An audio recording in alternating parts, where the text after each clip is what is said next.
Хэрхэн сайн дэлгүүр чанартай барааг сонгож авах вэ? Өөрийнхөө мэддэг зарим зүйлсээс та бүхэндээ хуваалцъя. Энэ дэлгүүрээр жишээ авч үзэхэд тухайн барааг сонгож ороод тухайн дэлгүүрийг ороход энэ дэлгүүрийг дагаж байгаа хүмүүсийн тоо, бодит сэтгэгдэл, эрэх сэтгэлийн тоо зэргийг харж болно.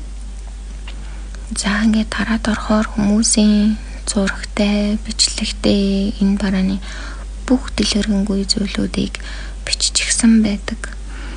За доош гүйлгээд харахаар мөн чанар, материал, дэлгэрэнгүй мэдээллүүдийг нь биччихсэн байдаг болохоор та нарт маш сонголт хийхэд амар болгодог.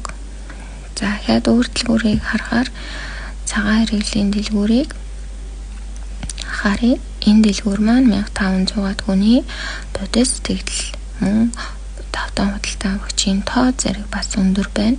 Тухайн барааг дараад орохоор бодит зураг нь байдаг учраас бас сонголт хийхэд илүү хялбар болгож өгдөг.